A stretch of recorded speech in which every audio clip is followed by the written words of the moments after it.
Want to beat the crowds, ride everything, and collect all the coins? Here's your ultimate strategy to level up in Super Nintendo World, grown-up style. I'm Stephanie with Unconditional Adventures, and I help theme park adults with the best ride tips, power-up band hacks, food recommendations, and time-saving strategies for Epic Universe.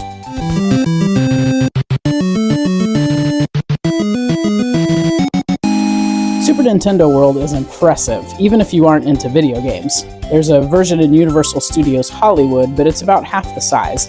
This land is highly sought after by adults and kids alike, so it gets very busy very quickly.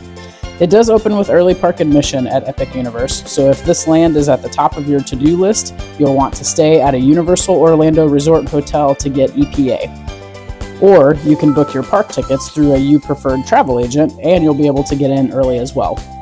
Super Nintendo World is also the largest land in Epic Universe. It's 2 stories tall, and you enter from the portal on the 2nd floor. Not to mention in the back, there's a second portal that takes you into Donkey Kong Country. There's a ton to see and do here. You can do it all in a day, you just need a plan.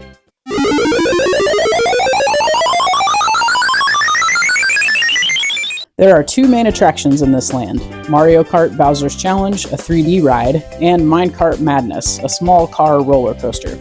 My strategy in this land is to get to the park about 30 minutes before early park admission opens, buy a power-up band at the shops by the front gate if you don't already have one, and then as soon as the park opens for EPA, head to the left to Super Nintendo World. When you reach the portal, try not to spend a ton of time taking pictures and video of this incredibly visual portal and the escalators that take you through the green pipes to the 2nd floor and into the land. You can go back and do that later. I suggest you walk past the escalators to the right and go between the portal and the Nintendo Superstar store to the ground floor entrance to the land. Walk in and go straight back through the 2nd portal into Donkey Kong Country.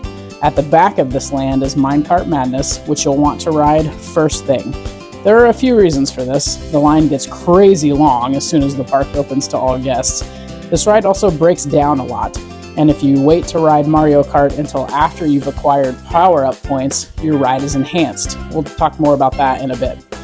As of now, Minecart Madness does not take Express Pass, but it does offer single rider line, which normally cuts your wait in half at least. The park also goes back and forth about whether this ride will be open during early park admission or not, so be sure you check your Universal Orlando app or the Universal Orlando website to see what is included during your visit. The ride queue is mostly shaded and indoors, which helps a bit on those killer humid and hot days.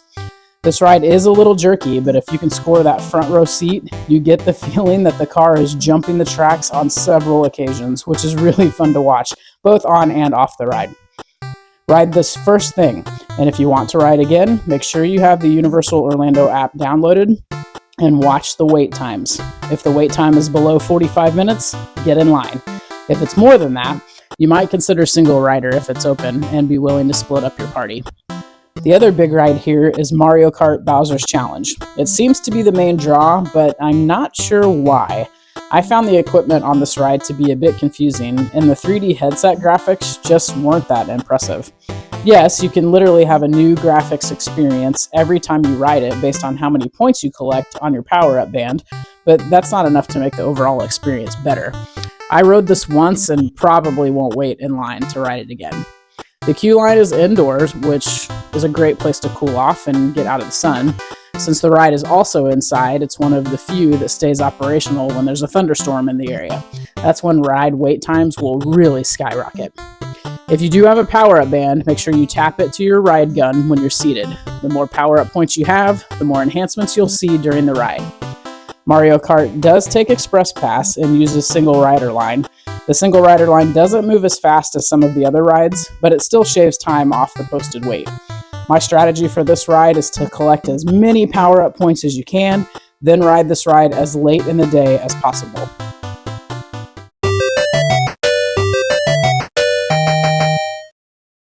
Do you need a power-up band to enjoy Super Nintendo World? Of course not. But does it add so many layers to the fun that it's worth it? Absolutely. I haven't played Super Mario Bros. In at least 25 years, but I wanted to see what the hype was about, so I got the Toad power-up band. Once I linked the band to the Universal Play section of my app, I could see all the points and keys that I collected that day, plus compete with Team Toad to collect the most points and win challenges. Once in the land, you can punch yellow coin blocks, compete in challenges, tap symbols to get keys, and collect stamps by riding rides. This land truly makes you feel like you're in an actual video game. It is so immersive and so much fun. So leave plenty of time to play here, seriously. There is so much to do, so many secret hallways you can walk through to collect coins, so many competitions and challenges that you can take part in, and if you gather enough keys, you unlock an entry into the Bowser Jr. Shadow Showdown. I thought it was well worth the $40 to buy one, plus I got a 10% discount for having a Universal Visa card. If you don't have a Universal Visa and want one, tell me in the comments and I'll give you a referral code. These power-up bands also work at Universal Studios Hollywood, but the Donkey Kong and Diddy Kong bands are only sold in Orlando. I've also got another way you can collect points on your power-up band by linking it to your Nintendo Switch. That's on my Epic Universe Strategy blog post, so I'll put a link to that in the description if you want to check it out.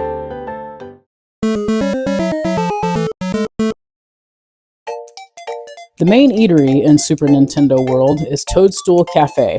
It's a quick service restaurant where you wait in line for a table instead of waiting at the counter to order. Once seated, you'll scan the QR code on your table and order from there. You can mobile order before you arrive, but you still have to wait in line for a table. And since the staff doesn't start preparing your meal until you're seated and put your table number into the app, it doesn't really save you any time. The seating area isn't overly large and fills up quickly with families trying to sit down and get out of the heat.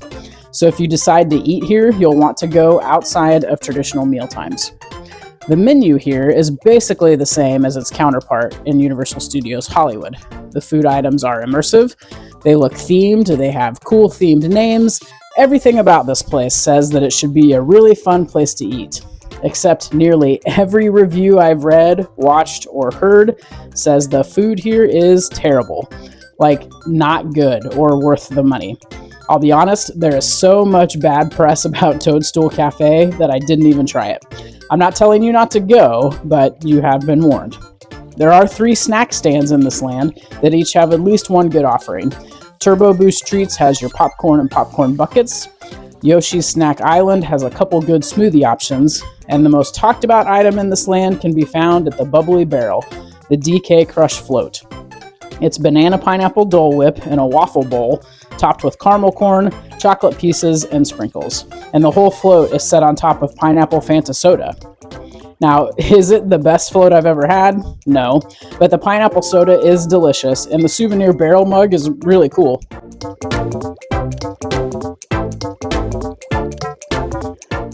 This land is a popular one for families with kids and adults, so while crowds may be slightly smaller during months school is in session, expect Super Nintendo World to be busy all year long. Since the land does open an hour before the official park opening, expect it to be busy early in the day as well. The ride lines tend to die down a bit during lunchtime when Toadstool Cafe gets packed, but there will be people in line for the challenges, key collection spots, and coin blocks nearly all day. This land doesn't offer a lot of shade, but there are built-in hallways and tunnels where you can collect coins and get out of the sun.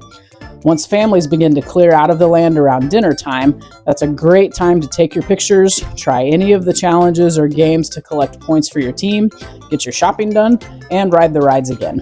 So, if this land isn't the most important one to you, a good strategy is to wait until dinner time before you even go into Super Nintendo World. You won't encounter nearly as many families or as long of lines that way.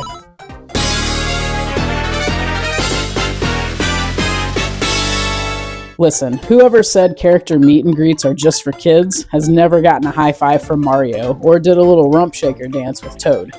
If you like the Mario games at all, get your picture with the characters. You won't regret it, even if you have to wait in line. The lineup of appearances changes each day, so be sure and check your app for the characters and times. They tend to be out early in the day, so if you're there for early park admission, you may not have to wait very long.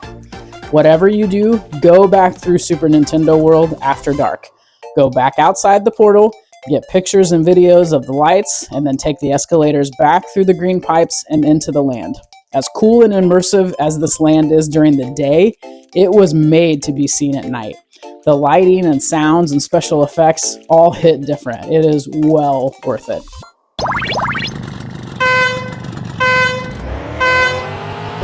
It's big and there's a ton to do, but you can 100% conquer Super Nintendo World like a pro in one day.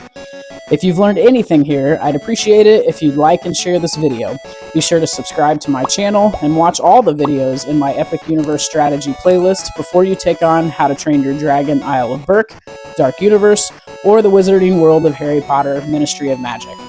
Drop a comment below with your favorite Nintendo character and what you're most excited to see in Super Nintendo World. And of course, when you're ready to plan your own Epic Universe adventure, email me at the address in the description or comment below. We'll work together to create the perfect strategy and itinerary for you that will level up your theme park vacation. Happy adventuring!